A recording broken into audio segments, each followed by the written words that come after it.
I like to translate something traditional and kind of showcase it in a modern way. So my name's Warren Stephen Scott. I am an Indigenous jewelry and fashion designer. I'm a member of Nlahakma Nation, which is in the interior of present-day British Columbia, and a member of Boothroyd First Nation.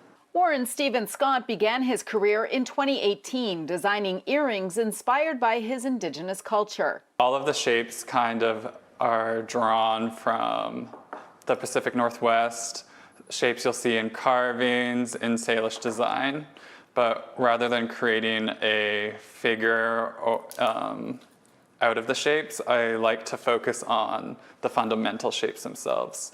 So the ovoid, the crescent, the trigon.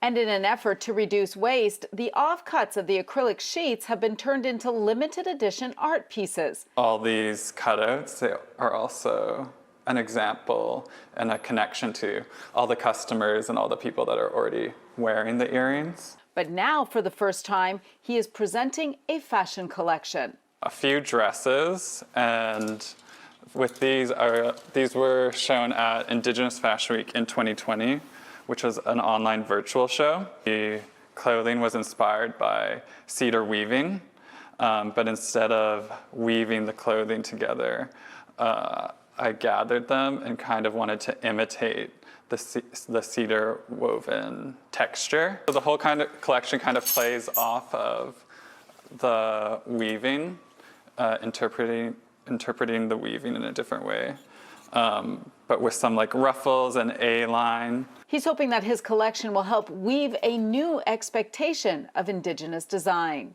There's so many different Indigenous nations across Canada, and there's different Indigenous designers, and we all kind of have a different story to tell, a different culture to represent, and we need to get rid of stereotypical examples of Indigenous design, of Indigenous people. And when we just have more and more designers, we'll have a better example of what it means to be Indigenous. Well, the collection will launch on September 20th, and everything will be available to purchase online. In Toronto, Audra Brown, City News.